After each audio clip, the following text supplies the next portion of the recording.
Bonsoir. C'est la fin de cette année 2022. Avant de parler du jet ski et de vos compétitions, qu'est-ce que vous allez retenir de cette année 2022? Qu'est-ce que vous avez envie de nous dire? Cette saison, il y a eu plein de rebondissements. Je retiens plein de choses en fait. Je retiens notre acharnement à vouloir faire coûte que coûte nos compétitions malgré tous les problèmes qu'on a rencontrés. Oui, parce qu'il y a eu des galères. Ouais, des galères. Bon, c'est le sport mécanique aussi qui veut ça. Puis voilà, on a eu des gros problèmes au début de saison avec mon moteur qui m'a lâché complètement. Puis le deuxième moteur qui m'a aussi lâché. Et enfin, j'ai eu un accident au mois d'octobre. C'est la jambe qui vous a lâché du coup. Il y a tout le monde qui m'a lâché. Et la jambe aussi. Non, oui. il m'en restait un quand même. Voilà, on a dû acheter un jet ski en catastrophe au mois de septembre pour pouvoir faire la finale du championnat du monde. Et malheureusement, j'ai eu un accident au mois d'octobre aux États-Unis pendant une course avec les hommes.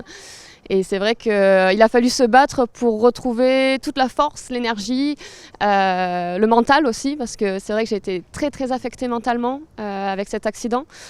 Et bon, on a quand même fait notre finale en Thaïlande il y a 4 jours. Donc voilà, on s'est battus comme des lions avec mon entraîneur, avec Michel Thor, pour pouvoir terminer notre saison et on en est vraiment content. Et en ce qui concerne la concurrence, c'est une concurrence qui est rude dans ce type de championnat? Oui, tout à fait. En fait, on n'est pas beaucoup de filles dans le monde à pratiquer ce sport.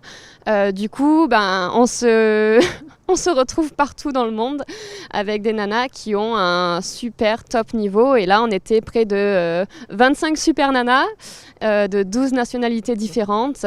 Et c'était fantastique parce que voilà, ça faisait longtemps qu'on n'avait plus une grille de départ comme ça depuis le Covid. Et là, ça fait vraiment plaisir de toutes se retrouver. Oui, parce que vous êtes inscrite dans 2 compétitions, dont la Pro-Am Woman Ski Stock, où vous avez terminé, c'est la compétition dont vous parliez, vous avez terminé à la 3e place. Racontez-nous cette dernière étape, cette dernière course.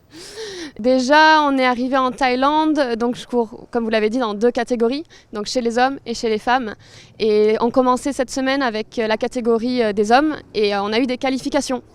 Donc c'est vrai que j'avais pas vraiment envie de ça. J'ai réussi à me qualifier et c'était un peu le crash test, on va dire, pour ma jambe.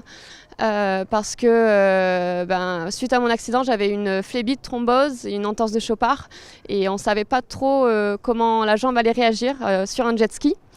Et donc le crash test a été effectué avec succès et on est arrivé sur la catégorie féminine.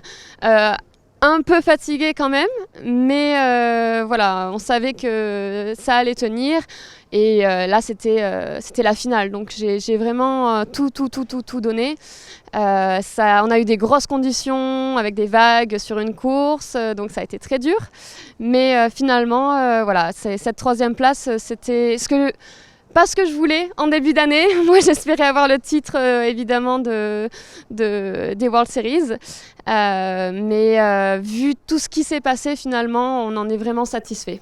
Justement, quels sont vos objectifs pour la prochaine année ? Alors ça va être une année très riche parce que on a plein de surprises en fait. Je peux pas tout dire, mais on va partir sur un projet assez inédit pour l'année prochaine qui suivent les valeurs de la principauté au niveau écologie. Et on va partir sur un très gros projet qu'on prépare déjà depuis quelques années. D'accord. Vous nous contacterez, vous nous préviendrez ? Oui, évidemment, tout le monde sera au courant. Et voilà, donc j'ai mon projet jet ski qui me tient à cœur sur cette fabuleuse surprise.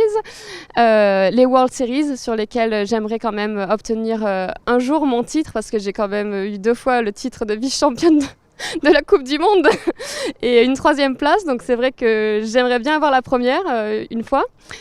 Et à côté, j'ai aussi mon projet voile, tenter les qualifications. Et vous donnez aussi rendez-vous à tous ceux qui le souhaitent le 3 janvier à 19h à la Casa di Sochi pour une conférence, c'est ça ? Je vois que vous êtes au courant. Ah ouais ? Oui, tout à fait. Voilà, je fais une petite conférence sur le sport de haut niveau. En fait un peu la face cachée du sport de haut niveau et je vous invite tous à venir m'écouter. Moi j'adore parler, j'adore discuter, j'adore échanger, donc tout le monde est le bienvenu pour échanger avec moi. Le rendez-vous est pris. En attendant, avant ce rendez-vous du 3 janvier, il y a le 1er janvier, la nouvelle année 2023. Et je vous souhaite de passer d'excellentes fêtes, Lisa, et une excellente prochaine saison, pleine de surprises, dont vous allez nous parler prochainement, sur un jet ski sûrement. Oui, avec plaisir. Oh, ça sera sur plein de choses. Bon, merci beaucoup. Je vous souhaite de bonnes fêtes de fin d'année. Merci à vous et merci d'avoir répondu à mes questions. Au revoir.